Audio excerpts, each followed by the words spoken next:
नमस्कार, मी डॉक्टर विनया पाटील तुमच्या सर्वांचं हॅलो डॉक्टरमध्ये मनपूर्वक स्वागत करते। सह्याद्री वाहिनीच्या हॅलो डॉक्टर या कार्यक्रमाचे विशेष म्हणजे या कार्यक्रमात आपणही सहभागी होऊ शकता, तेही फक्त एक फोन कॉल करून। प्रेक्षको, जगात आपला देश हा आध्यात्मिक देश म्हणून ओळखला जातो, पण इतकंच नव्हे तर अनेक वनौषधी विज्ञानाचे शोध सुद्धा आपल्याच देशात लागले, म्हणून ही एक प्राचीन संस्कृती म्हणूनही ओळखली जाते। याच प्राचीन संस्कृतीचे एक रत्न म्हणजे आयुर्वेद। या आयुर्वेदाची खासियत अशी की प्रत्येक आजाराचे मूळ शोधून तो आजार हमखास बरा करण्याचे शास्त्र गुपित या शास्त्रात आहे। म्हणूनच अजून सुद्धा जेव्हा एखादा आजार ॲलोपॅथिक ट्रीटमेंटने बरा होत नाही तेव्हा लोक आशेने आयुर्वेदाकडे बघतात। आज अशाच एका आपण आजारावर चर्चा करणार आहोत आणि तो म्हणजे सोरायसिस। हा सोरायसिस नक्की कशामुळे होतो, अनुवंशिक आहे का, यावर आयुर्वेदिक उपचार काय आहेत, आयुर्वेद यावर काय म्हणतं, या सगळ्या प्रश्नांवर आज आपण चर्चा करणार आहोत। आणि त्यासाठी आज आपल्याकडे आलेले आहेत आपल्या सर्वांच्या सुपरिचयाचे प्रख्यात तज्ञ वैद्य समीर गोविंद जमदग्नी। नमस्कार डॉक्टर, हॅलो डॉक्टर मध्ये तुमचे खूप खूप स्वागत। नमस्कार। सरांचा परिचय आपल्या सर्वांना माहितीच आहे, तरी सरांची थोडक्यात माहिती अशी आहे की वैद्य समीर गोविंद जमदग्नी हे आयुर्वेदाचार्य आणि आयुर्विद्या पारंगत आहेत। गेल्या 30 वर्षापासून पुणे आणि मुंबई येथे यशस्वी आयुर्वेदीय चिकित्सक म्हणून कार्यरत आहेत। श्री विश्ववती आयुर्वेदीय रुग्णालय Kolhapur, Nargis Dutt cancer memorial hospital Barshi येथे दोन्ही ठिकाणी डॉक्टर प्रमुख चिकित्सक म्हणून कार्यरत आहेत। यासोबतच कॅन्सर, वंध्यत्व, हृदयरोग, गतिमंदत्व, क्रिटिकल इलनेसेस यासारख्या अनेक आजारांमध्ये डॉक्टरांचा विशेष हातखंडा आहे। त्यामुळे आजचा जो आपला विषय आहे सोरायसिस आणि आयुर्वेद यावर आज आपण चर्चा करणार आहोत। पण आजचा जो आपला कार्यक्रम आहे हा ध्वनिचित्रमुद्रित आहे, त्याच्यामुळे घाबरून जाऊ नका। तुमच्या मनातील सर्व प्रश्न आम्ही आमच्या कार्यक्रमात सहभागी करून घेणार आहोत, तर कृपया हा कार्यक्रम तुम्ही लक्षपूर्वक बघा। डॉक्टर, पुन्हा एकदा तुमचे खूप खूप स्वागत। आज सर आपण सोरायसिसवर बोलणार आहोत। मुळात हा आजार जेव्हा होतो तो कधी कधी अचानक सुरू होतो, बरोबर, पण मग हा पूर्वीपासून पण होता का? आयुर्वेद यावर काय सांगतं? बरोबर आहे। नवीन आजार खूप उत्पन्न होत असतात वेगवेगळे, आणि जे आहेत ना त्या चरक संहितेमध्ये असल्या कारणाने चरकस्तु चिकित्सित आहे असं सुद्धा म्हटलं जातं। सोरायसिस हे नाव जरी इंग्रजी आणि तुम्हाला विचित्र वाटत असलं, म्हणजे उच्चार सनी आणि सुरुवात पीच्या अल्फाबेटने होत असली तरी या आजाराचं सगळंच विचित्र आहे। पण किटिब कुष्ठ नावाचा एक कुष्ठ किंवा त्वचाकार, कुष्ठ म्हणजे काय, कुष्णाती वपुः, ज्याच्यामध्ये त्वचा जी आहे ती सडते, कुसते, त्याला कुष्ठ असं म्हटलं जातं। कुष्ठ म्हणजे लेप्रसी असा प्रत्येक वेळेला अर्थ नसतो। मराठी आणि संस्कृत शब्दांची ही जी छोटीशी गोष्ट आहे ना ती लक्षात घेणं खूप गरजेचं असतं भाषेचं ज्ञान असताना। तर फक्त किटी म्हणजेच सोरायसिस आहे असंही काही नाही आहे। बऱ्याच वेळा औदुंबर कुष्ठ म्हणून एक वेगळं त्वचा विकार सांगितला, त्यातली काही लक्षणं दिसतात। ऋष्यजीव नावाचं कुष्ठ आहे, त्याची काही लक्षणं याच्यामध्ये दिसतात। ऋष्यजीव म्हणजे एक प्रकारचा हरिण असतं, त्याच्या जिभेसारखा स्केलिंगचा जो भाग असतो तो याच्यामध्ये येत असतो। तर वेगवेगळ्या आजारांचं कॉम्बिनेशन असं सुद्धा या आजाराकडे आयुर्वेद बघत असतो। महत्वाची बाब म्हणजे सोरायसिसचं वर्णन हे आयुर्वेदामध्ये आणि आयुर्वेदाच्या सिद्धांतानुसार आपल्याला ग्रंथामध्ये आढळतं। त्याचं पथ्यापथ्यही आढळतं, त्याची ट्रीटमेंटही आढळते, आणि त्यांनी पुन्हा उत्पन्न होणे त्याच्यासाठी जी पंचकर्म जी आहे ती सुद्धा आपल्या आयुर्वेदात वर्णन केलेली आहे। नक्कीच। पण डॉक्टर, आपण काय सांगू शकतात की नक्की हा आजार होण्यामागची कारणं काय काय आहेत? खूप छान प्रश्न विचारला विनयाजी। कारण कसं होतं, व्यवहारामध्ये आता खूप मोठ्या प्रमाणात सोरायसिसचं प्रमाण वाढलेलं आहे असं दिसतं। याचं महत्त्वाचं कारण असं आहे की एक ह्याच्यातला जेनेटिक फॅक्टर जो आहे तो अनुवंशिक आहे की काय असं म्हटलं जातं आधुनिक शास्त्राच्या हिशोबाने, आणि आयुर्वेदाने सुद्धा स्वदारापत्य बाधनम अशा पद्धतीने त्वचा विकाराचा विचार केलेला आहे, आणि अनुवंशिकता त्यांनी सुद्धा धरलेली आहे। म्हणजे बीजाचा जो भाग त्वचा उत्पन्न करणार आहे तो जर उपतप्त झाला स्त्री आणि पुरुष बीजांच्या मधला, तर अनुवंशिक आजार उत्पन्न होतात सोरायसिस सारखे, असं वर्णन आयुर्वेदामध्ये आहे। तंबाखू एक महत्वाचं कारण व्यवहारामध्ये आढळतं, दारू हे कारण आढळतं। लोकांना मांस खायची खूप सवय असते, तर त्यावेळेला जे ड्रेसिंग म्हणजे मसाले घातले जातात त्याचा परिणाम हा येऊ शकतो या पद्धतीने। एन्व्हायरमेंटल फॅक्टर्स खूप असतात। अल्ट्राव्हायोलेट रेज जे आहे ते काही पद्धतीच्या सोरायसिसला कमी करतात आणि काही खूपच ॲग्रिवेट होतात। काही जणांची त्वचा त्याला खूप फॉर असते। बऱ्याच वेळा मेंटल फॅक्टर जे असतात ना, हा सायकोसोमॅटिक डिसऑर्डर असल्या कारणाने बऱ्याच मनाचा परिणाम येतो। बऱ्याच लोकांना टेन्शन जे आहे ते टॉलरेट होत नाही, आणि काही जणांना ते खूप चांगलं जमतं, ज्यांना जमत नाही त्यांना हा आजार उत्पन्न होण्याची शक्यता असते। तिखट, आंबट, खारट खूप खाणं, आपल्या आयुर्वेदामध्ये ज्वर किंवा ताप जो आहे तो नष्ट होत असताना, जात असताना शिरक कंडू हे लक्षण सांगितलं आहे। कंडू म्हणजे खाजणं, डोकं खाजणं हे लक्षण नंतर उत्पन्न होतं। आणि सोरायसिसची उत्पत्ती जी आहे ती पहिल्यांदा डोक्यामध्ये कोंडाहूनच होते जास्ती, किंवा त्याला सोरायसिस म्हणायला पाहिजे। आणि नंतर जर इतर ठिकाणी तो पसरत असेल तर तो सोरायसिस आहे. पण अंगारती इतर ठिकाणी कुठेतरी पहिल्यांदा पॅचेस आलेले आहेत. नेल सोरायसिस, पाम सोरायसिस असे वेगवेगळे प्रकार केले जातात सोरायसिसच्या हिशोबाने. म्हणजे त्वचा जी आहे तिचा डेथ रेट जो आहे तो 21 दिवसामध्ये त्वचा जी रिप्लेस व्हायला पाहिजे, इन्स्टेड ऑफ दॅट ती 60% 7 टाइम्स ती जास्ती स्केलिंग शरीरावरचं व्हायला लागतं आणि त्यामुळे मग ते सगळं स्केलिंग जे आहे ते व्हायला लागतं आणि कोंडा पडायला सुरुवात होते. तर ही प्रक्रिया जी आहे ती इतर ठिकाणी झाली तर आयुर्वेद त्याला सोरायसिस म्हणत नाही किंवा त्याची ट्रीटमेंट खूप सोपी असते. पण जे डोक्यातून उत्पन्न झालेले प्रकरण आहे ते सोरायसिसच्या पद्धतीने करायला लागतं. त्यामुळे कन्फ्युजन करणारे इतरही आजार असतात, त्याचा आधी डिफरन्शियल डायग्नोसिस किंवा व्यवच्छेदक निदान जे आहे ते व्हायला पाहिजे, म्हणजे ट्रीटमेंट सोपी असते. आयुर्वेदामध्ये एखादा आजार झाला तर तो कशामुळे झालेला आहे हे बघणं खूप महत्त्वाचं असतं. यथा दृष्टेन दोषेण यथा चाणू विसर्पता निवृत्तीरामे यस्य असो संप्राप्ती जातीरागती. कोणताही आजार उत्पन्न होत असताना तो एखादी गोष्ट खाल्ल्यापासून किंवा वागल्यापासून शरीरात कसा मॅनिफेस्ट होत जातो ह्याची जी प्रक्रिया आहे त्याला संप्राप्ती किंवा पॅथॉलॉजी म्हणतात. तर त्यामुळे तुम्हाला आत्ता एंड प्रॉडक्ट म्हणून सोरायसिस झालेला आहे आणि तुम्ही इतके दिवस जे लहानपणापासून वागलेलं आहेत, खाणं पिणं केलेलं आहेत आणि तुम्हाला जे आजार झालेले आहेत ते जर तुम्ही विसरलेला असलात तर त्याला काही अर्थ नाही आहे. त्यामुळे तुमचं स्टेशन ज्या वेळेला शेवटचं सोरायसिस असं असेल तेव्हा मधली जी स्टेशन्स आहेत, टायफॉइड होणं, कावीळ होणं किंवा तुमचा मांसाहार, तुम्हाला खूप उलट्या झालेल्या असणं, फूड पॉयझनिंग असणं, तुम्हाला स्कॉर्पियन बाईट किंवा विंचू चावलेलं असणं, ह्या सगळ्या गोष्टी तुमच्या सोरायसिसच्या ट्रीटमेंटमध्ये काउंट होत असतात. त्यामुळे तुम्ही असं समजू नका की आधुनिक शास्त्राचा जसा विचार आहे तसा आयुर्वेदाचा मुळीच नाहीये.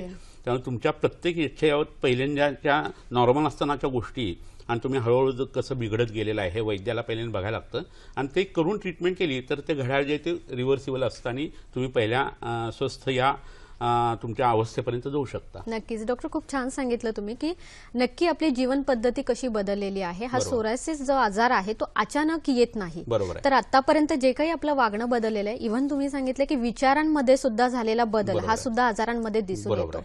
मग इथेही कुठे संबंध आहे का? कारण सध्याचं लाईफ खूप आपलं स्ट्रेसफुल आहे. मग हा आजार सुद्धा आपण कसा मॅनेज केला पाहिजे विचारांच्या? आता समजा आपण जेवत बसलेलो आहे आणि एखादी वाईट बातमी आपण ऐकली किंवा टीव्हीवरती कोणतं तरी असं पिक्चर बघितलं की ज्याच्यामध्ये तुमच्या भावना उद्दीपित झालेल्या आहेत, म्हणजे चिंतेच्या असतील किंवा क्रोधाच्या, तर तुमचं जठर आहे त्यावेळेला एकदम मुटकुळीसारखं बारीक होऊन जातं आणि नंतर 3 तास ते जवळजवळ उघडत नाही. तर त्यावेळेला जो आहार रस आत पचणार आहे किंवा तयार होणार आहे तो निरिंद्रिय तयार होतो. म्हणजे तुमचं फुल कॉन्सन्ट्रेशन जे अन्नामध्ये असायला पाहिजे, अन्न हे पूर्ण ब्रह्म म्हणतो आपण आणि तो यज्ञ आहे.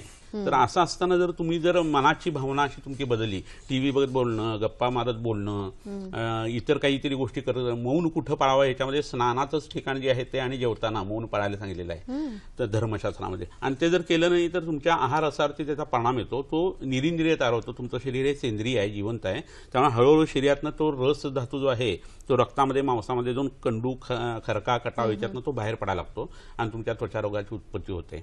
तुम्ही एक लक्षात घ्या की त्वचेवरती एवढंच जरी काहीतरी आलं ना तर संडासचे आणि लघवीची जागा मळ बाहेर काढण्यासाठी पुरत नाहीये. घाम शरीरातनं बाहेर पडताना त्यातनंही विष बाहेर पडत नाहीये, तर त्या शरीराला नाईलाजाने तुमच्या त्वचेवरती घाण उत्पन्न करायला लागते, त्याचं नाव त्वचारोग. तर असं होत असल्यामुळे तुमची ही खाण्यापिण्याची तऱ्हाची बदलायला लागते. तुमचं मानसिक स्वास्थ्य जे आहे ते ओंकारासारखा किंवा अनुलोम विलोम प्राणायामसारखा प्राणायाम करून चांगली करायला लागते. रज आणि तम गुण जो आहे तो शरीरातला कमी करायला लागेल अशा पद्धतीचं अन्न खायला लागतं. असं केलं तर त्वचारोग जो आहे तो मुळापासून निघून जातो. तुम्ही किती मलम लावा, किती पंचकर्म करा, किती काढे घ्या, किती डॉक्टरांच्या गोळ्या घ्या, किती होमिओपॅथिक औषध घ्या, पण तुमचं मन जर तुम्ही टाळ्यात ठेवलं नाही तर हा आजार पुन्हा पुन्हा उफाळून येतो. आणि एवढा मनाचा परिणाम जो आहे ना किंवा एन्व्हायरमेंटचा परिणाम जो आहे तो आपल्यावरती येत असतो. हे जर असेल ना तर ह्याची सर्वंकष ट्रीटमेंट होणं गरजेचं आहे. मनाची, शरीराची या दोन्ही पद्धतीने ट्रीटमेंट केली तर हा आजार जो आहे तो काही अर्थाने बरा होतो. नक्कीच, खूप छान सर डॉक्टर तुम्ही सांगितलेलं आहे. पण इथे थोडासा मला असा प्रश्न विचारायचा आहे की तुम्ही म्हणाला की त्वचा विकार आणि सोरायसिस याच्यामध्ये एक फरक असतो. बरोबर आहे. तो कसा ओळखायचा? कसं आहे, त्वचा विकारात आता मी म्हटलं तसं डोक्यातून सुरुवात झालेली असेल आणि कोंडा भरपूर पडत असेल ना आणि मग अंगावरती जर चट्टे यायला लागतील, लालसरपणा त्याच्यामध्ये असेल, कोंडा खूप निघत असेल तर तो सोरायसिस असणं हे योग्य आहे. त्याची व्याख्या सोरायसिसची करावी. आयुर्वेदानुसार मी या गोष्टी सांगतो. आधुनिक शास्त्राचं म्हणणं हे वेगळं असू शकतं कदाचित. ज्या शास्त्राचा आपण अभ्यास करतोय किंवा ट्रीटमेंट घेतोय त्या शास्त्राचे सिद्धांत आणि त्यांचं पथ्यापथ्य हे पाळायला पाहिजे. पण इतर त्वचाविकारात ही गोष्ट होत नाही आणि इतर त्वचाविकार हे बऱ्याच पद्धतीने साध्य करता येतात. सोरायटिक आर्थोपासिस सारखा जो आजार आहे, संधिवात वगैरे, हा सुद्धा त्रासदायक कशासाठी होतो तर सोरायसिसची मूळ संकल्पना आता जी सांगितलेली आहे ती जर वैद्यांनी लक्षात घेतलेली नसेल किंवा डॉक्टरांनी लक्षात घेतली नसेल किंवा रुग्णांनी घेतली नसेल तर मग तो आजार हा असाध्य होत असतो. आता प्रश्न असा आहे की सोरायसिस काही दिवस जातो आणि नंतर पुन्हा येतो असं होतं. काही वेळेला औषध दिलं तरी कमी होतो, काही वेळेला औषध नाही दिलं तरी कमी होतो. हे लोकांचं जे म्हणणं चाललेलं असतं ना, ह्याचं कारण आहे की काही ठराविक सीझनमध्ये लोकांना उपशय किंवा बरं वाटणं हे होत असतं. याचा अर्थ ते पूर्ण गेले असं नाहीये, त्याची सुप्तावस्था लीनावस्था सुरू असते. तर सोरायसिस हा उष्णतेतून उत्पन्न होणारा हा जो आजार आहे हा शौचाच्या मार्गावर बाहेर काढता येतो. म्हणजे विरेचन नावाचा उपक्रम ह्याच्यासाठी खूप उपयोगी पडतो. पूर्वीच्या वेळी दर 2 महिन्यांनी आई वडील एरंडेल तेल द्यायचे आणि कोठा साफ करायचे. तर फक्त विरेचन जर केलं तर रक्त शुद्ध होतं, रक्त शुद्ध होऊन मांस शुद्ध होतं आणि कोणताही त्वचारोग होत नाही. आणि तुम्हाला आश्चर्य वाटेल पण आपल्या शरीरात कॅन्सर उत्पन्न होताना ज्या गाठीचे कॅन्सर आहेत ना ते कोणतेही विरेचनाने होत नाहीत.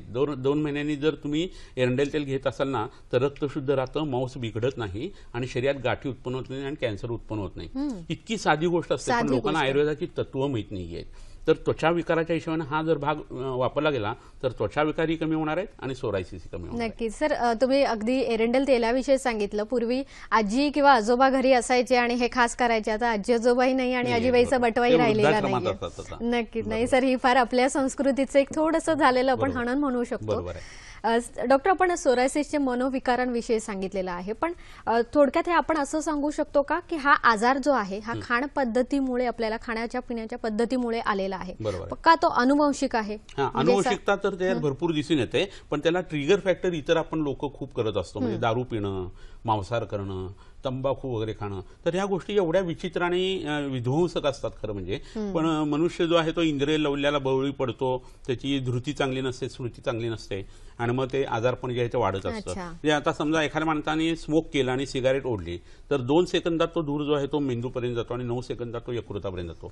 असं तुम्ही जर दिवसातून 10-10, 15-15 वेळा करत असाल, वीकेंडला दरवेळी तुम्ही दारू पिणार असाल, बाहेर जाऊन तुम्ही खाणार असाल, म्हणजे शनिवार आणि रविवार मी बघतो मुंबईमध्ये जेव्हा प्रॅक्टिस करतो त्यावेळेला की त्यांना 5 दिवस पथ्य पाळतात आणि नंतर 2 दिवस इतकं खातात ते बाहेरचं की वैद्याला म्हणजे हातच टेकायला पाहिजे असं होतं.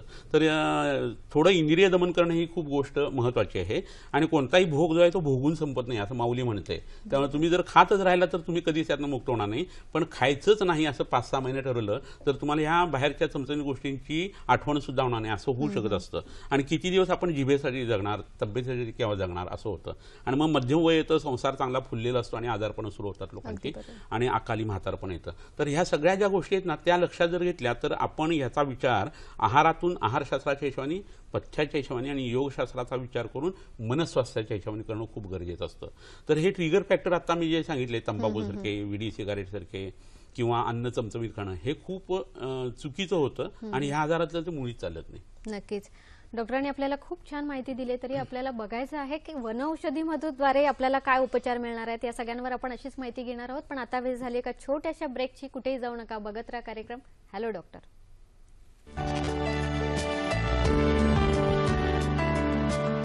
जाण्याआधी तुम्हाला सांगितलं होतं की काही विशेष माहिती तुम्हाला मी देणार आहे. ती विशेष माहिती काय अशी आहे की हाडं फ्रॅक्चर झाली असेल तर काय करावं किंवा वजन वाढवायचं असेल तर काय करायचं बघूया. हाडे फ्रॅक्चर झालेली असताना बाभळीच्या बियांचे चूर्ण अर्धा चमचा 2 वेळेला मधाबरोबर घ्यावे. हाडे लवकर भरून येतात. गव्हाचा रवा आणि बाभळीचा डिंक यांची पावडर तुपात परतून त्यामध्ये चारोळी, बेदाणे, बदाम, पिस्ता घालून खावेत. याने वजन वाढण्यास मदत होते. डॉक्टर, तुम्हाला एक थोडा प्रश्न मला असा विचारायचा आहे की असं म्हणतात की सोरायसिस हा आजार बरा होत नाही, तर असं खरं आहे का? नाही, असं काही नाहीये. सोरायसिसच्या मागे लोकांना लागणं ही प्रक्रिया जी आहे ना ती फार आळसवाणी असते लोकांची. तर 3-3 वर्ष मागे लागून जर औषध घेतलं गेलं तर सोरायसिस उत्तम पद्धतीने बरा करता येतो.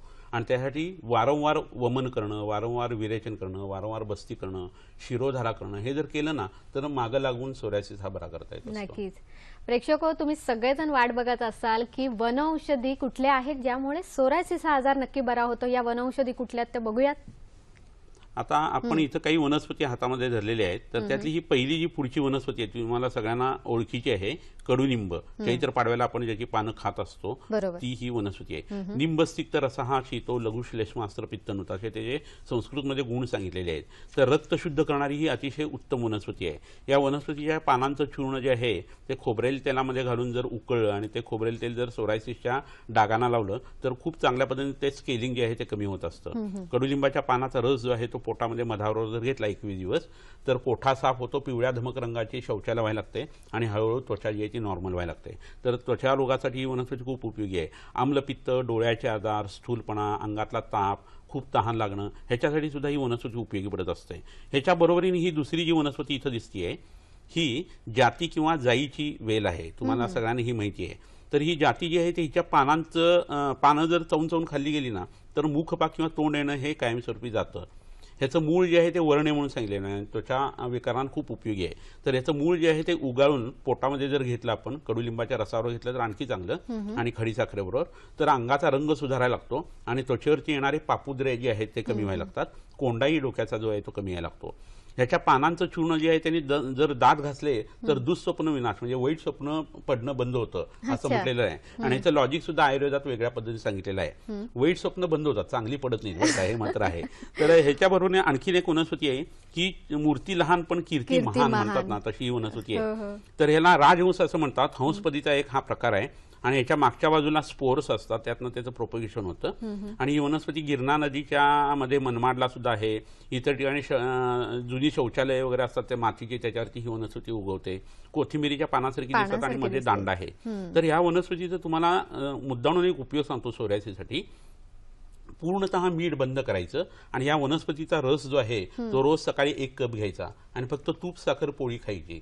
असं जर 63 दिवस केलं ना तर सोरायसिस पूर्णतः जातो या वनस्पतीने. इतकी ही अग्रणी वनस्पती आहे. ह्याच्यावर तुम्ही शिरोधारा केली, बस्ती जर केला, विरेचनाचा उपचार केला, जवळच्या वैद्याला तुम्ही जाऊन भेटा तेवढ्यासाठी, आणि ह्या वनस्पतीचा तुम्ही जरूर वापर करा. तुमचं मन जे नाराज झालेलं आहे ते सुद्धा यांनी चांगल्या पद्धतीने सुधारायला लागेल. इतका याचा परिणाम पहिल्या 15 दिवसात दिसायला लागतो. आपल्याला फक्त कल्पना नसते या गोष्टीची, तर ही वनस्पती महाराष्ट्रात नव्हे भारतवर्षात सगळीकडे मिळते. डोंगरदऱ्यातून ही पावसाळ्यात मिळते. इतर ठिकाणी सुद्धा तुम्ही निगराणी जर ठेवली तिला तर ही वनस्पती उत्तम पद्धतीने तुम्हाला प्राप्त होऊ शकते आणि त्याचा तुम्ही वापर करू शकता. नक्कीच. आपली संस्कृती जितकी आपली महत्त्वपूर्ण आहे तितक्याच आपल्याकडे वनौषधीचा साठा सुद्धा अगदी महत्त्वपूर्ण आहे, ज्याचा आपण उपयोग करून आणखीन बघू शकतो की असे कुठले आजार आहेत, कुठल्या वनौषधी आहेत ज्यामुळे सोरायसिस हा आजार बरा होऊ शकतो. प्रेक्षक, तुम्ही या वनस्पती लिहूनही घेऊ शकतात आपल्या आरोग्य वहीमध्ये किंवा तुम्ही मोबाईल कॅमेऱ्याने सुद्धा हे सेव्ह करून घेऊ शकतात. अजून काही वनस्पती आपण आणलेल्या आहेत त्या माझ्या मते बघाव्यात. इथं पांढऱ्या फुलाची ही वनस्पती जी आहे ही आडुळसा नावाची वनस्पती आहे. त्याला वाजी दंत असं म्हणतात. किती सुरेख नाव आहे बघा. वाजी म्हणजे घोडा आणि दंत म्हणजे दात. घोड्याच्या दातासारखा हे दिसतं हे, आणि हे खोकल्यासाठी तर उत्तम औषध आहे. पण तुम्हाला एक गंमत सांगतो की दमा आणि खोकला कमी झाला की त्वचाविकार उत्पन्न होतात. त्वचाविकार दबले गेले की दमा आणि खोकला उत्पन्न होतो. तर हे सूत्र आयुर्वेदाने लक्षात घेऊन या वनस्पतीचा वापर केलेला आहे. या वनस्पतीच्या पानांचा रस, कडुलिंबाच्या पानांचा रस आणि अनंता नावाची ही जी वनस्पती इथं दिसतीये, या वनस्पतीचा रस हे खोबरेल तेलात घालून उन्हामध्ये जर ठेवलं आणि तयार झालेलं तेल जे आहे ते 15 दिवसांनी गाळून जर घेतलं तर त्वचा विकार कोणताही, एस्पेशली सोरायसिस, खूप चांगल्या पद्धतीने बरा होतो. म्हणजे बाह्य चिकित्सेसाठी, उपचारांसाठी हे वापरायचं आणि पोटात सुद्धा आपल्याला ह्याच वनस्पतींचा वापर करता येतो. इतरही औषधं तुम्ही घेऊ शकता. तर ज्यांना खोकला आहे, दमा आहे आणि त्वचाविकार आहे त्यांनी आडुळसा हा वापरायलाच पाहिजे. इतपत हे औषध महत्वाचं आहे. ह्याच्यात वासोसिन नावाचं एक घटक असतं आणि ते ब्रॉन्कोडायलेटिंग आहे, त्यामुळे दम्यासाठी, घुसमट कमी करण्यासाठी सुद्धा हे वापरता येतं. दम्याच्या लोकांना विड्याचं पान असतं त्याच्यावर ह्या पानाचं चूर्ण जर दिलं गेलं साधारण 1 ग्रॅम एवढं रोजच्या रोज, तर दमा सुद्धा उत्तम पद्धतीने घालवता येतो. लहान मुलांना जी आडुळसा सिरप, वासा सिरप असतं ना ते या वनस्पतीपासूनच तयार केलं जातं. च्यवनप्राश नावाचं जे औषध आहे त्याच्यात ह्याचं मूळ सुद्धा वापरलेलं आहे ऋषीमुनींनी. इतकं हे बहुमोल असं औषध आहे आणि अल्प मूल्य आहे त्याला, पण गुण मात्र त्याचा जबरदस्त आहे. आता ही वनस्पती समोर दिसते ही खदीर नावाची वनस्पती आहे. खदीर म्हणजे कात जो आपण पानामध्ये घालतो ना तो त्वचाविकार नष्ट करणारा म्हणून सांगितलेला आहे. खदीर हा कुष्ठघ्नानाम असं म्हटलेलं आहे. कुष्ठ म्हणजे त्वचाविकार नष्ट करणाऱ्यामध्ये ही वनस्पती अग्रणी आहे. तर पोटामध्ये कात घेण्याची प्रक्रिया जी आहे ना ती त्यासाठीच योग्य अशी सांगितलेली आहे. पानातून तो घेतला जातो. फक्त या वनस्पतीचा एक दोष काय आहे, काच मोठ्या प्रमाणात जर गेला तर शरीरातला शुक्राचा क्षय होतो, म्हणजे पुरुषांच्या शरीरातला जो धातू आहे तो कमी होतो. त्यामुळे ह्याच्यावर इतर शतावरी अश्वगंधासारखी औषधं वापरली तर ह्याचा गुण चांगला येतो. पण ह्यांनी अप्रतिम फायदा होतो. रक्तावरती जाणारी काटे असल्या कारणानं ते जे महाभूतांनी युक्त अशी वनस्पती आहे, तरी सुद्धा हिचं वीर्य जे आहे ते शीत म्हणून सांगितलेलं आहे.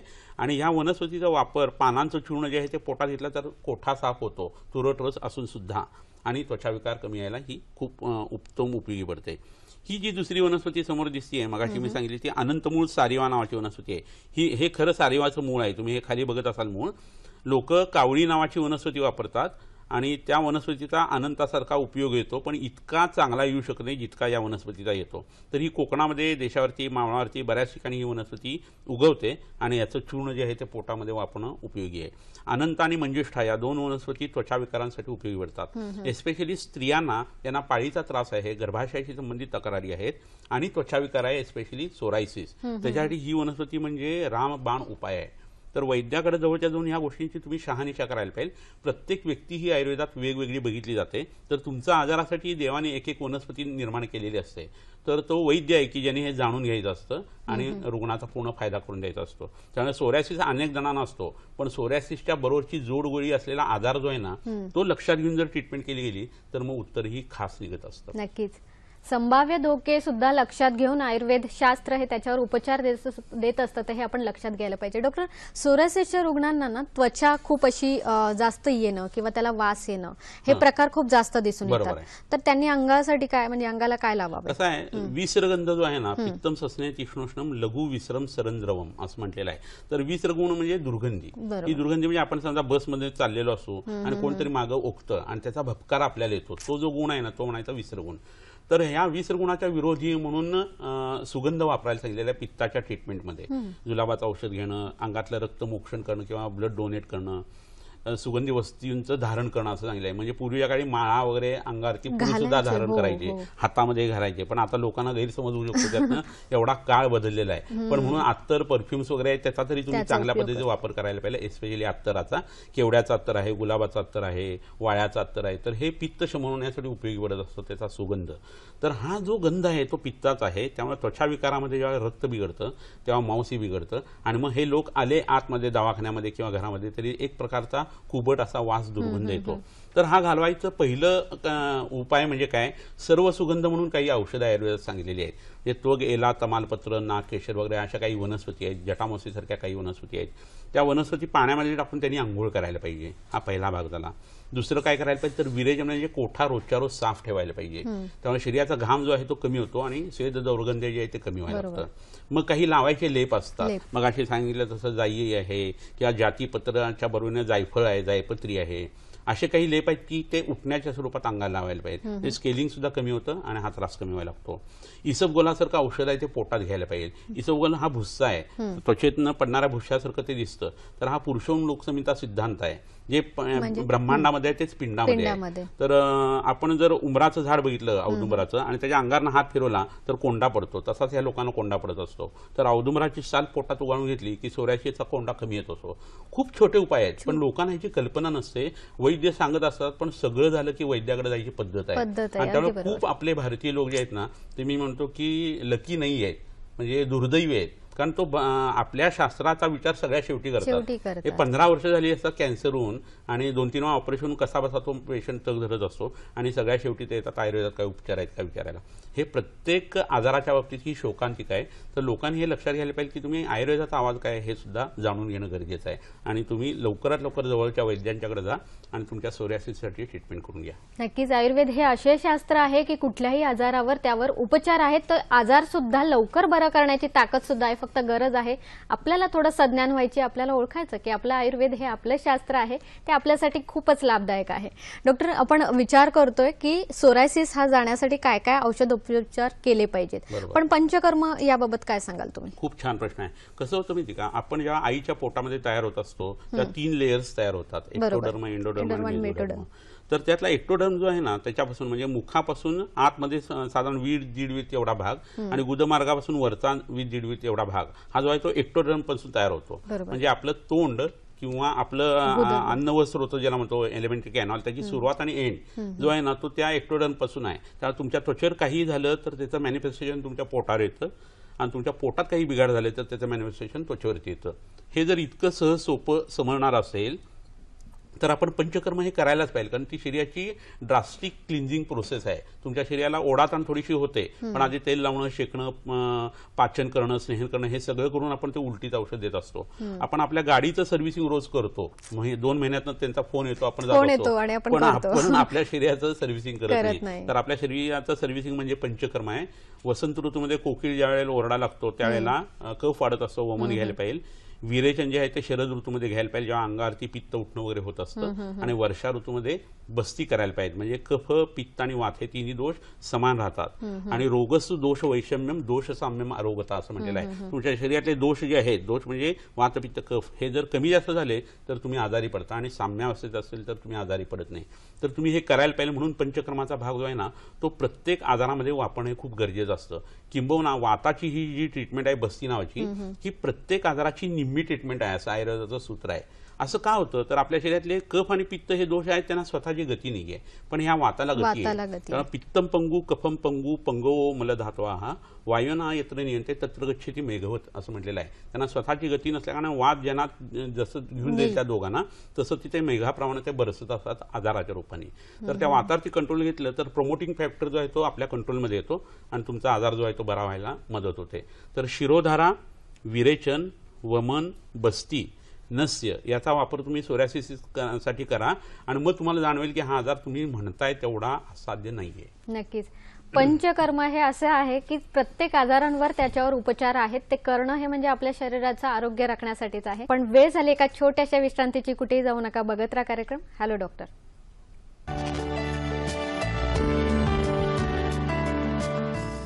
ब्रेक नंतर तुमचं पुन्हा एकदा स्वागत. डॉक्टरांनी आपल्याला अजून उपयुक्त माहिती आणली काय आहे ती पण पटकन बघून घेऊया. बहाव्याची पाने ताकामध्ये वाटून लावल्यास खरूज, नायटा, गजकर्ण आणि हातापायाचा सोरायसिस जातो. बकुळीचं बी आणि गोखरू यांचा काढा किडनी फेल्युअरच्या लोकांना फार उपयुक्त आहे. डॉक्टर, आपण सोरायसिसवर खूप चर्चा करतोय आणि आपल्याला जाणूनही घ्यायचं आहे की अजून वनौषधी कुठल्या आहेत. पण तेल लावणं हा जो प्रकार आहे की आपण सांगतो, आयुर्वेदात सुद्धा सांगतं की तेल लावणं हे खूप गरजेचं आहे. तसं क्रीम सारखं सोरायसिसच्या लोकांनी तेल लावलं तर चालेल का? बरोबर आहे. आता क्रीम एक चांगल्या पद्धतीचं घरच्या घरी तयार करता येऊ शकतं आणि त्यासाठी खोबऱ्याचं तेल जे आहे ते घ्यायचं स्वच्छ गरम करून आणि त्याच्यामध्ये राळ नावाचं एक द्रव्य असतं ते त्याच्यामध्ये घालायचं. साधारण 50 ग्रॅमला 20 ग्रॅम एवढं घालायचं आणि ते त्याच्यात विरघळून जातं. मग ते गाळून घेऊन त्याच्यात पाणी फक्त घालायचं, गार पाणी, आणि ते फक्त फेसत किंवा ढवळत राहायचं, घुसळत राहायचं एकाच डायरेक्शन मध्ये. तर मग एक मलम तयार होतं, क्रीम, वॉटर टू ऑइल असं वीक इमल्शन असतं ते. तर ते जर या त्वचा विकाराच्या लोकांना एस्पेशली सोरायसिसला लावलं गेलं ना तर उत्तम पद्धतीने ते कमी करता येतं. तर ते राळ नावाचं द्रव्य मी इथं आणलेलं आहे, भाव्याच्या शेंगा आणि त्याचं पाणी आणलेलं आहे, ते आपण माझ्या मते लोकांना दाखवूया. नक्कीच. प्रेक्षको, डॉक्टरांनी खास आपल्यासाठी राळाची वनस्पती किंवा ही जेव्हा क्रीम आहे ही क्रीम कशी तयार करायची जेणेकरून तुम्ही त्याचा उपयोग करू शकतात. आयुर्वेदिक क्रीम आहे, याच्याने खरूज, नायटा सारखे सुद्धा बाकी आजार सुद्धा जाऊ शकतात. अजून काय उपयोग आहे हे आपण जाणून घेऊया सर. तर ही वनस्पती आता समोर दिसते, ही भावा नावाची वनस्पती आहे. तर भाव्याला खूप राजवृक्ष असं म्हटलं जातं किंवा सुवर्णक म्हटलं जातं. तर वसंत ऋतूमध्ये ह्याला झुपके पिवळ्या अशा फुलांचे येत असतात.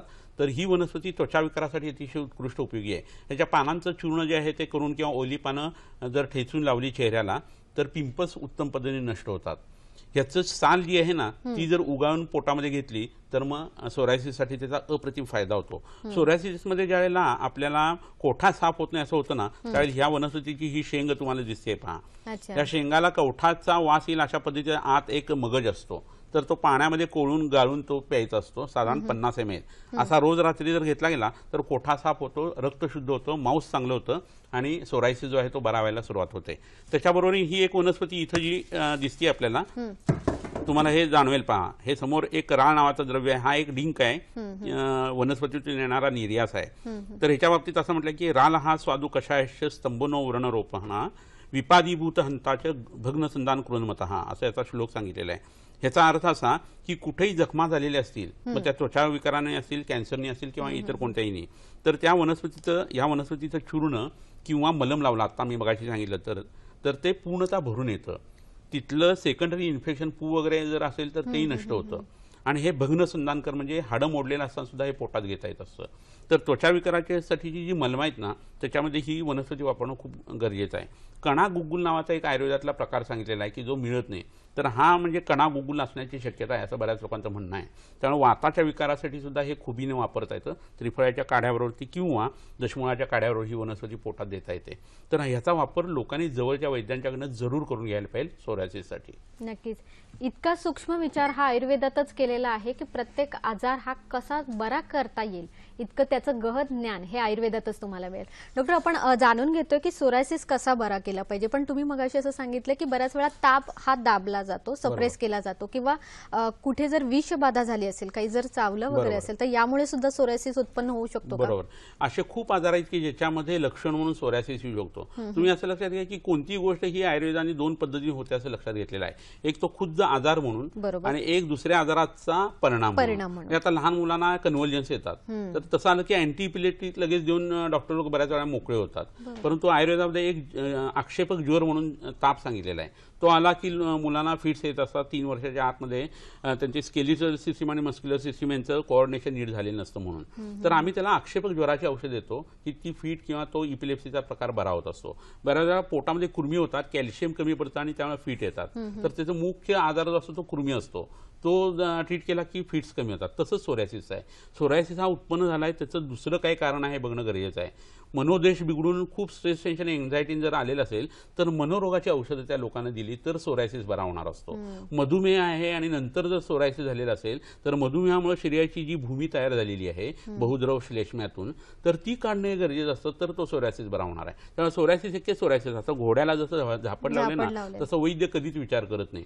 आपल्या आयुर्वेदामध्ये असं सांगलेलं आहे की कोणताही आजार समोर आला वैद्याच्या की दुष्यम देशम बलम कालम अनलम प्रकृती वया सत्वम सात्म्यम तथाहारम अवस्थाश्य पृथग्विदा, अशा 10 गोष्टींचा विचार वैज्ञानिक करायचा आणि मगच पुढे जायचं. जे प्रत्यक्ष दिसतं ते सुद्धा खोटं असतं असं आयुर्वेद म्हणतो. प्रत्यक्षम अल्पम अनल्पम अप्रत्यक्षम अशी उक्ती आहे.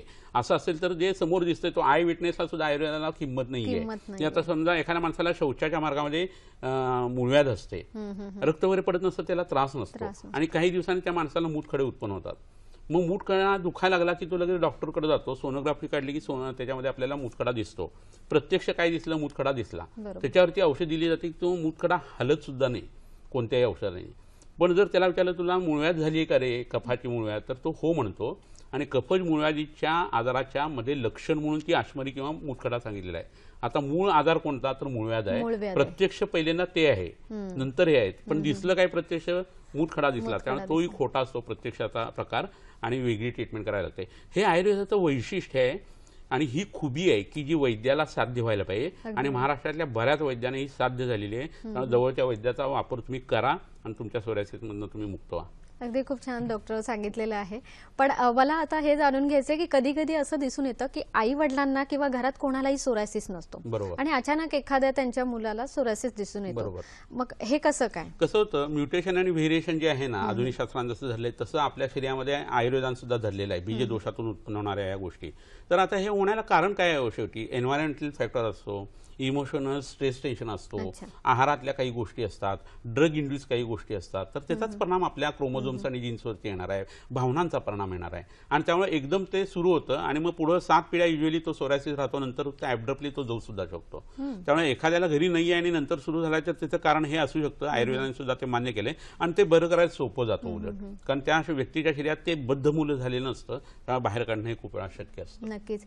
सोरायसिस मध्ये सर अधिदैविक अशा गोष्टींचा विचारही केला जातो, तो म्हणजे काय? कसं होतं म्हणजे हा प्रश्न असा आहे की लोक श्रद्धा, अंधश्रद्धा, त्याच्यामधली रेस पुसट वगैरे असं सगळं काय काय करत असतात, देवाची पूजा करू नये वगैरे. पण आता देवाची पूजा करताना पंचायतन पूजा जर असेल, गणपतीची पूजा करताना आपण पत्री वाहिली, तर पत्री वाहत असताना आघाडा घातला किंवा दुर्वा घातल्या, तर ते शमी घातली, तर ते पत्री जी आहे ती आपण पाण्यामध्ये नंतर निर्माल्य म्हणून टाकतो, ते पाणी तीर्थ म्हणून पितो. अहो ही सूक्ष्म चिकित्सा आहे. याच्यामध्ये स्टेम सेल थेरपी सुद्धा आहे. जेव्हा त्या वनस्पतीचा रस वापरतो त्यावेळेस तीर्थ या शब्दाच्या प्राणायामाच्या 2 व्याख्या आहेत. पायऱ्या उतरून खाली गेला आणि नदी वाहती आहे, तर त्यात वेगवेगळ्या पानं फुलं पडत असतात, ते तीर्थ पूर्वीच्या काळात. आत्ताच्या घाणेरड्या नद्या नव्हे, मुंबईतली ती मीना नदी तर संपूर्णच गेलेली आहे, तसल्या नद्या नाही, तर त्याला तीर्थ म्हटलं जातं. आणि एक घरात तयार केलेले हे तीर्थ सकाळी पूजा केल्यानंतर या पंचायन पूजेतल्या देवता आणि गणपती जे आहेत ते आपल्या पाठीच्या मडक्यामध्ये प्लेक्सेच्या स्वरूपामध्ये आहेत.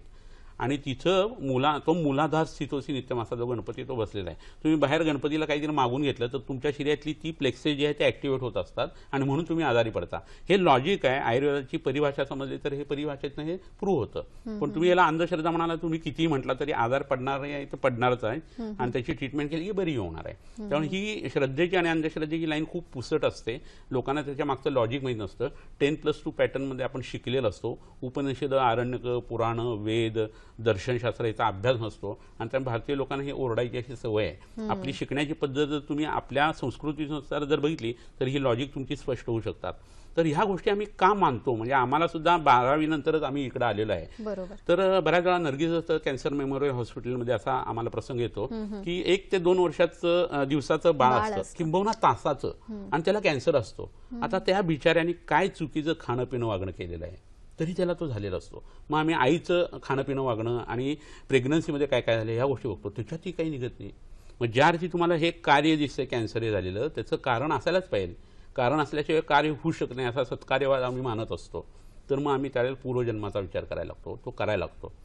तर त्यांनी उत्तरं किती निघतात ह्याच्या बाबतीत आमची बुद्धी अजून बाल आहे. पण ह्याचं उत्तर तिथं कुठंतरी वेगळ्या पद्धतीने आणि वेगळ्या डायमेन्शनमधनं बघायला पाहिजे आहे. वेगळ्या द्रव्यांच्या किंवा औषधांच्या सहाय्याने बघायला पाहिजे. हे कुठंतरी हायपोथेसिस तुम्ही मनात ठेवला आत्ता तर त्याची उत्तरं निघणार आहेत. आणि त्याची परिभाषा आत्ताच्या स्वरूपामध्ये आपण आणू शकतो. स्युडो न्यूरो एंडोक्रायनॉलॉजी अशा पद्धतीने आता अमेरिका या शास्त्राचा विचार करायला लागला. आता तुम्हाला खूप गोड वाटेल, पण आम्ही आमचं काहीतरी म्हणायला लागलं तर आपलं ते जे आहे ते लोकांना पटत नाही. गोऱ्या लोकांच्याकडनं जेव्हा येईल तेव्हा कदाचित त्याच्यावरती प्रकाश पडेल. नक्कीच सर, थोडंसं अज्ञान म्हणावं लागेल या बाबतीतलं, कारण हे आपल्याला माहिती नव्हतं. पण तुमच्या माध्यमातून आम्हाला हे कळतंय की आयुर्वेद हे असे शास्त्र आहे की ज्याच्यामध्ये खरंच आपल्या संस्कृतीचाही भाग आहे. आपण त्या कळत नकळत स्वीकारलेल्या आहेत, फक्त माहिती नाहीये की त्या कशासाठी आहे. डॉक्टर, योग आणि प्राणायाम ह्या सगळ्या आजारांवरचा उपचार अगदी योग्य ठरतो. यासाठी तुम्ही खास काय सांगाल? कसं होतं, आपल्या टिश्यूचा डेथ रेट कमी करणं, शरीरातली उष्णता कमी करणं, शरीरातली उष्णता वाढवणं, ह्या खूप चांगल्या पद्धतीने आपल्या स्वरांचा विचारून शिवसर्वोदय शास्त्रामध्ये सुद्धा हे सांगितलेलं आहे. आपली डावी नाकपुडी जी आहे ती चंद्रनाडी आहे, थंड आहे. आपली उजवी नाकपुडी जी आहे ती सूर्यनाडी आहे, गरम आहे. आपल्याला एसी नाही आहे आणि गरम फार होतंय, तर आपण फक्त आपली उजवी नाकपुडी दाबली आणि डाव्याने श्वास घ्यायला लागलो तरी आपल्याला उकडणं कमी यायला लागतं. अगदी साध्या साध्या गोष्टी असतात. खूप वेळा असं होतं की ह्या स्वरांचा अभ्यास जर खूप चांगला झाला तर स्पोर्ट्स मेडिसिन्समध्ये सुद्धा उपयोग होतो. म्हणजे पेनल्टी शूटर आहे आणि गोलकीपर उभारलेला आहे आणि समोरचा माणूस जर चेंडू मारणार आहे आपल्याकडे, तर आपली कोणती नाडी आहे हे जर अभ्यासपूर्ण त्या पद्धतीने आधी अभ्यास केलेला असेल तर त्या बाजूला फक्त झेप टाकली की हातात चेंडू येऊ शकतो. एवढा अभ्यास त्याचा सुद्धा स्पोर्ट्स मेडिसिनसाठी वापरता येऊ शकतो. असं जर असेल तर प्राणायामासारखी गोष्ट तुम्ही का वापरणार नाही, का वापरू नये असं होतं. शीतली आणि शीतकारी हे प्राणायाम जर केले तर पित्त प्रकृतीचे लोक आणि ज्यांना उष्णतेमुळे सोरायसिस वाढतो अशांना खूप उपयोगी पडतो. शरीरामध्ये डिटॉक्सिफिकेशन जे आहे ते होण्यासाठी आपण आपल्या रक्तातल्या ऑक्सिजनची जी लेवल आहे ती वाढवायला पाहिजे. नुसता श्वास घेत असताना आपल्या फुफ्फुसामधनं 500 cc हवा जर समजा जात असेल तर आपण जेव्हा हायपर व्हेंटिलेशन करतो किंवा प्राणायाम करतो त्यावेळेस 3000 cc हवा आपण आत घेतो. तर उरलेली 2500 cc आहे ना ती शरीरातले आजार काढते ना. त्यामुळे कपालभाती प्राणायाम केला की एखादा काळा माणूस असेल तर 15 मिनिटात त्याचा रंग जो आहे तो उजळतो. म्हणजे कोणत्या ब्युटिशियनकडे जाऊन हे होणार नाही एवढी गोष्ट होते. पण हा प्राणायाम करायचा आळस असतो लोकांचा, त्याची पथ्य पाळली जात नाहीत. आणि त्यामुळे तुम्ही प्राणायामाचा विचार करा, ध्यानधारणेचा विचार करा, ह्या आजारासाठी त्याचा खूप उपयोग होईल. कपालभाती, अनुलोम विलोम, ओंकार, शीतली आणि शीतकारी हे तुमच्या प्रकृतीनुसार योग तज्ज्ञाच्या हिशोबाने तुम्ही करा. ह्याच्यासाठी तज्ज्ञ व्यक्ती पाहिजे. टीव्हीवरती बघून फक्त माझं ऐकून किंवा रामदेव बाबांचं बघून तुम्ही फसफुस स्वतः करायचं नाही. ह्याचं कारण काय, यथा सिंहो गजो व्याघ्रो भवेत वश्यः शनैः शनैः तथैव सेवितो वायू अन्यथा हंती साधकम असं म्हटलेलं आहे.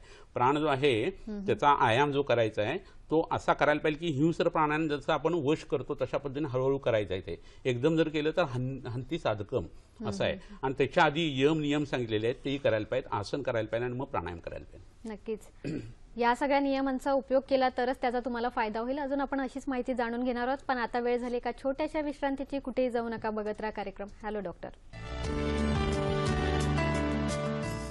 ब्रेकनंतर तुमचं पुन्हा एकदा स्वागत. डॉक्टरांनी खूप माहिती दिली तरी सुद्धा त्यांच्याकडून अजून जास्त सर तुमच्याकडून माहिती आम्हाला काढून हवी.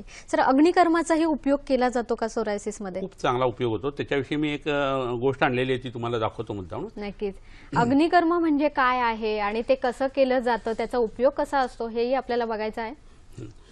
ही आता समोर जी शलाका दिसते याला सळी असं म्हटलं जातं. सळीला संस्कृतमध्ये शलाक असा शब्द आहे. तर हे पुढचं जे टोक आहे ते सोन्याचं टोक आहे बरं का, म्हणजे ही सुवर्ण शलाक आहे. बाकी लोखंडाच्या याला ते बसवलेली आहे. तर आता या अग्निकर्माचा वापर कसा करायचा या त्वचा विकारांच्या मध्ये, तर छोटी स्केल्स जर निघणारे असे स्पॉट्स असतील तर अग्निकर्माने साक्षात दहन किंवा दग्ध करणं असा प्रकार करायला लागतो, म्हणजे डाग देणं मराठीमध्ये. आणि नंतर ते सांगितलेलं राळेचं मलम वापरणं हे खूप उपयोगी आहे. परंतु ह्याच्यापेक्षा जास्ती ज्या लोकांना डोक्यामधनं सोरायसिस सुरुवात झालेली आहे आणि त्यांचं मन बिघडल्या कारणाने त्यांचा आजार वाढतो असं ज्यावेळेला होतं ना, त्या काकीस्थान म्हणजे जिथं शेंडी ठेवली जाते त्याच्या आजूबाजूला आसमंतामध्ये ही जर शलाका जी आहे ती गरम करून जर तिथं दग्ध केलं गेलं तर त्यांच्या मनांच्या मध्ये विचार करण्याच्या प्रवृत्तीमध्ये फरक पडतो असं लक्षात येतं. आपल्या शरीरातल्या डीएनए आणि आरएनए स्ट्रक्चर जे आहेत पेशीतल्या त्याच्यावरती कंट्रोल करणारी गोष्ट कुठं आहे असं जेव्हा शोध घेतला जातो ना, त्यामुळे मेंदूच्या काकीस्थानाच्या ठिकाणी ती ताकद आहे असं योगशास्त्रानुसार समजतं. त्यामुळे प्राणायामाचा जेवढा उपयोग होतो तेवढा या शलाकेचा अग्निकर्मासाठी उपयोग होतो. हे खूप महत्वाचं आहे. नक्कीच, खूप छान अशी माहिती मिळाली आहे. यासोबत जळवाही तुम्हाला माहिती असेल, या जळवांचा कसा उपयोग करायचा. या औषधी जळवा आहेत तर तुम्ही तुमच्या आयुर्वेदिक डॉक्टरांकडे जाऊनच नक्की त्याचा उपचार घेऊ शकता. आता ही जी हातात आता दिसतीये बाटली त्याच्यामध्ये या खाली शेवाळी रंगाच्या ज्या किडा दिसतोय त्याला जळवा असं म्हणतात. त्याला लीच असं इंग्रजीमध्ये म्हणतात, जोक असं हिंदीमध्ये म्हणतात, मराठीमध्ये जळू किंवा जळवा असं म्हणतात. तर ह्याचे 14 प्रकार आयुर्वेदात सांगितलेले आहेत. त्यापैकी 7 विषारी आहेत आणि 7 बिनविषारी आहेत. त्या 7 बिनविषारीपैकी हा एक प्रकार आहे. जंगलामध्ये बऱ्याच वेळेला लोकांना ही जळू लागते अंगाला आणि असाच शोध हे औचित लागतात आणि संशोधन हे करायला लागतं. तर पूर्वीच्या काळी ह्या सगळ्या गोष्टी जंगलातून फिरणाऱ्या लोकांना ज्यावेळी लागायच्या त्या त्यांच्या असं लक्षात आलं की त्यांच्या पायाची इसबं वगैरे गचकरणं वगैरे कमी होतात आणि म्हणून मग ते आयुर्वेदात त्याचा वापर जो आहे तो मोठ्या प्रमाणात एवढा केला गेलाय की आता जळवांचं स्थान धन्वंतरीच्या उजव्या हातामध्ये आहे. एवढं याचं महत्व आहे. तर दूषित रक्त नष्ट करण्यासाठी म्हणून ही जी गोष्ट आहे ती आपण वापरत असतो. आणि ही एकच गोष्ट अशी आहे, सिरिंजला मेंदू नाही आहे. इतर आलाबू तुंबडी ज्या लावतात त्यालाही मेंदू नाही आहे, पण या जळूला मात्र मेंदू आहे, स्वतःचा ब्रेन आहे. त्यामुळे सिलेक्टिव्हिटी आहे. त्यामुळे त्वचा विकाराच्या ठिकाणी ती लावली की दूषित रक्त 5 ते 10 ml एवढ्या प्रमाणात ती शोषून घेते. हा छोटा हर्माफोडेट असा प्राणी आहे, म्हणजे आर्थरोन सारखा आहे. ह्याच्यामध्ये स्त्री आणि पुरुष एकाच शरीरामध्ये असतात आणि त्याचा वापर आपण ह्या पद्धतीने करून घेतो. आणि ही योनी वेगळी असल्या कारणानं वनस्पती योनी वेगळी, मनुष्य योनी वेगळी, प्राणी योनी वेगळी. त्यामुळे एखाद्या HIV माणसाला ती लागली आहे आणि दुसऱ्याला लावली आहे तर लगेच HIV होईल का असं जर म्हटलं ना, तर 100 जळवा एका वेळेला लावलेल्या आहेत त्या काढल्यात आणि 100च्या 100 दुसऱ्याला लागल्या तर कदाचित होऊ शकेल, एवढी रिमोट पॉसिबिलिटी त्याची असते. आणि त्यामुळे एकदा जळू लावली की 7 दिवसानंतर ती पुन्हा लावायची असते. आणि प्रत्येक माणसाची जळू ही वैद्याकडे वेगवेगळी ठेवलेली असते, तारीख वारासहित आणि नावासहित. तर ह्या पद्धतीने ही वापरणं खूप गरजेचं आहे. पण ह्याचा वापर केला की सोरायसिस, पुन्हा इसब, गचकरणं, त्याच्यानंतर पांढरे डाग, इंद्रलुप्त किंवा एलोपेसिया नावाचा जो आजार आहे तो, काख माजणे नावाचा एक अतिशय घाणेरडा प्रकार काखेमध्ये उत्पन्न होतो आणि त्याची सायनस खूप तयार होतात, भगंदरासारखा आजार, काही पद्धतीचे मुळव्याचे कोंब, तोंड नेहमी येणं, कॅन्सरच्या जखमा, कॅन्सरच्या गाठी, ह्या सगळ्यासाठी हे अप्रतिम औषध आहे. लोकांना याची कल्पना नसते. तर ह्याचा वापर आपल्या उजव्या राईट क्युबायटल फोसामध्ये, लेफ्ट क्युबायटल फोसामध्ये किंवा पॉपिटियल फोसामध्ये अशा जिथं रक्तवाहिन्यांची मुळं आहेत ना त्या ठिकाणी जर हे लावलं गेलं तर यकृताचं प्लीहेचं काम सुधारतं, गर्भाशयाचं सुधारतं, असं त्या ठिकाणच्या गोष्टींचं आरोग्य सुधारतं. एक जळू लावल्यानंतर 5 ml रक्त पिते आणि 1 स्क्वेअर फूट एवढ्या अंतरातलं रक्त ती शुद्ध करू शकते आणि आपाप ती नंतर पडत असते. त्याचा एक विधी आहे रक्तावसेचन विधी म्हणून, तो वैद्याकडनं तुम्ही समजून घेऊ शकता आणि जवळच्या वैद्याचा वापर करून तुम्ही या आजारातून मुक्तता मिळवू शकता. नक्कीच नक्कीच, खूप छान आपल्याला डॉक्टरांनी उपचार सांगितलेला आहे जळवांचा. डॉक्टर, विषाचा सुद्धा म्हणजे विषाचा विचार कसा करतो आयुर्वेद सोरायसिस या आजारामध्ये? कसं होतं की विषातून वेगवेगळे आजार उत्पन्न होतात. विषामुळे रक्त बिघडतं, विषामुळे मांस बिघडतं आणि रक्त आणि मांसाचा संबंध हा त्वचा विकाराशी आहे, पित्ताशी आहे.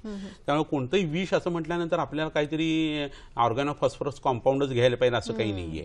तुम्ही जे व्यवहारात वागत असतात त्यावेळेला मस्किटो मॅट लावलेले असतात, ते इनहेल करत असता. लोकांनी सिगारेट ओढलेली असते, तुम्ही ओढत नसला तरी तुम्ही पॅसिव्ह स्मोकर असता. तुम्ही पिगमेंटेड पदार्थ खात असता, तुम्ही प्रिझर्वेटिव्ह टाकलेले पदार्थ खात असता. तर ह्याचं विष जे आहे ते तुमच्या शरीरात येत असतं. पेस्टिसाइड्स आहेत, इन्सेक्टिसाइड्स आहेत, ह्या सगळ्या गोष्टी तुमच्या पोटामध्ये जात असतात. फळं खात असताना ती नीट धुतली नाही तरी या गोष्टी घडतात.